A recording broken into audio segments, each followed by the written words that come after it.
Hello everybody, my name is Gary Evans. I am both the Chief Product Officer and the Chief Commercial Officer at TCC Group and Recordsure, and today I am joined by David Boyhan, who is the Technical Director at TCC Group, specialising in the wealth management sector. Thank you, David.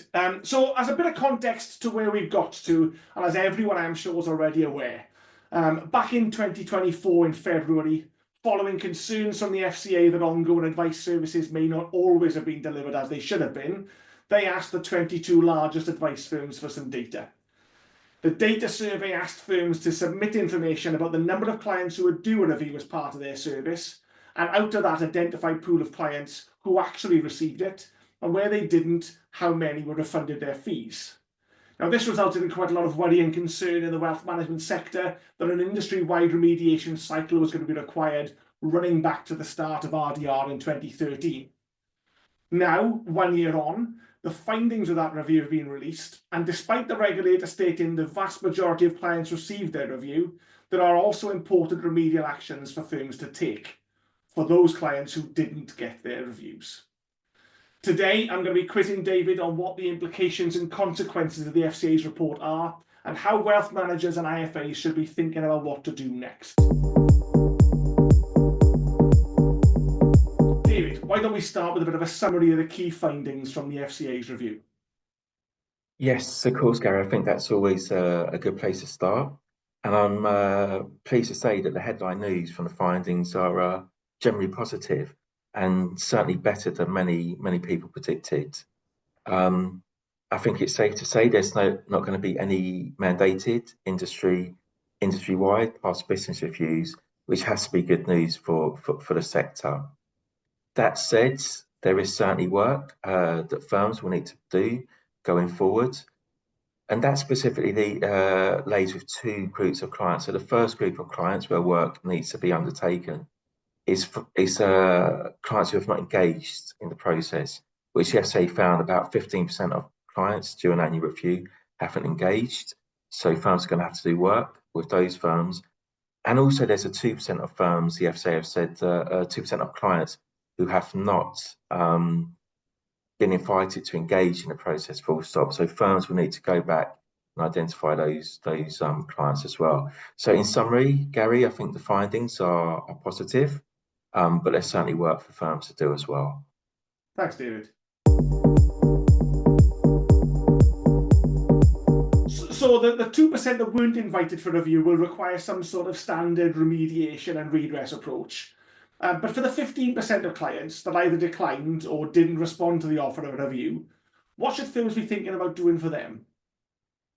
Yeah, that's a great question, Gary. And I think the first thing is to sort of like reiterate the point you've made there, is that the 2% of clients who weren't invited to engage in the process, the FCA has been quite clear that they would expect those clients to be paid some sort of redress. But in relation to your question about clients who have not been engaging, the first thing that firms need to do is to go back to 2018. The FCA has been very clear that firms need to go back and check their data going back to January 2018. Now, then firms need to be looking at those clients and seeing whether they've been paying for a service and not receiving an ongoing review service. Maybe they haven't been receiving an annual review meeting for a number of years. And then they might, potentially consider paying redress to some of those clients. If there's been one or two missed reviews, it's less likely that redress would be required. But firms really need to go back to 2018, see which clients were paying for a service and what sort of service those clients were paying for. And then obviously, if clients aren't engaging, there needs to be a disengagement process as well, which isn't as straightforward as some people think it is, because you need to take into account areas such as vulnerability and how many chases you're going to make before you potentially cut a client off. So I think there's two things that really need to be done with that cohort, with those cohorts, Gary. The first is sort of like identifying all the data back to 2018, and then making a decision as to whether or not redress may be payable to some of them or not. Makes a lot of sense. Thanks, David.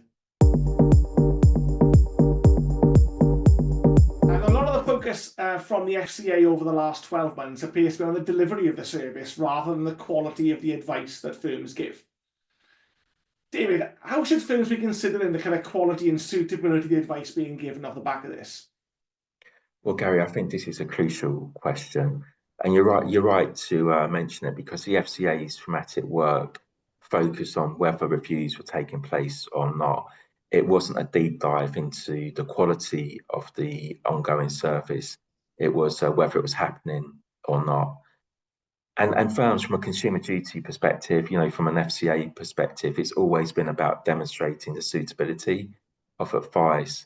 Historically, the models have always focused on new business, but as the FCA has rightly pointed out, firms have moved more to a model of providing ongoing advice up to 90% of their clients. So it's crucial that firms are assessing the quality of advice provided in the ongoing review service. One point that firms should maybe consider is taking a risk-based approach. And I think it's widely regarded that if you've got clients who are having a no change review, after 12 months, everything's identical to the last 12 months, that might be slightly higher risk. You might want to place more emphasis on those clients. But whatever firms do, they do need to have a controlled environment that takes into account the quality of the ongoing advice being provided as well. Thank you. Now, David, as we all know, consumer duty has been all that has been talked about over the past 2 years and has been the main focus at the FCA. How do you think the findings of this ongoing advice review feed into that broader picture of consumer duty compliance? Yeah, I think it's very important, Gary, and in reality, ongoing advice reviews are going to form a key part of a firm's consumer duty management information, which will feed into the annual board report. So the FCA has confirmed it will be going out and contacting clients, firms, I should say, later this year, to see what progress they've made in relation to ongoing advice services. So it's vitally important that firms have the evidence to demonstrate any findings that they show to the FCA. I think it's fair to say that if the FCA came knocking on your door in 6 months' time, you would need to show that you've done work in relation to ongoing advice. You'd need to have MI going back to 2018, and you'd need to provide data in relation to redress that has or maybe has not been paid to clients, and an explanation as to why that is.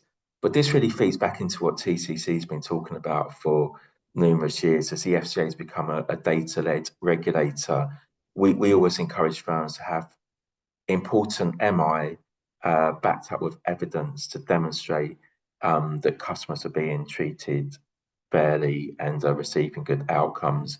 So in summary, the work that firms do in relation to ongoing advice is crucial in part in demonstrating consumer duty compliance. Very good.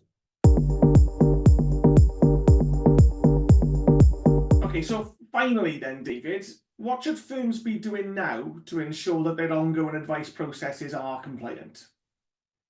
Okay, so Gary, there's two things that firms need to be doing. The first is the go forward piece, and that's potentially the easier of the two things that firms need to be doing. The go forward piece is looking at your current policies and processes and make sure that they're geared towards delivering a good ongoing service for clients. As mentioned earlier, circa 90% of clients receive an ongoing service, and it's essential that those clients are receiving good outcomes. So firms really need to start by looking at their client agreement to see what's being promised to their clients. They need to look at their fair value assessments, and they got to look at their processes such as disengagement, where clients are not engaging with a process. So that's the go forward. Look at your current policies and procedures and make sure they're compliant. I think it's fair to say the FCA findings are positive, but there'll be no excuses going forward. Now the FCA has released the findings from their thematic, they would expect policies and procedures to be compliant going forward. The second thing that firms need to do, as we mentioned earlier, is the backward-looking piece. and that is going back to 2018 and getting all the MI that you need in relation to clients who haven't been engaging with the process, and clients who may not have been invited to engage with the process as well, and then taking appropriate action in relation to potentially providing redress to relevant clients, and also potentially disengaging them. So there's two things that firms should be considering. That's a go forward piece, but not forgetting the backward looking piece, ensuring that all clients historically have been receiving good outcomes. That's great. Thanks very much, David. Thank you, Gary.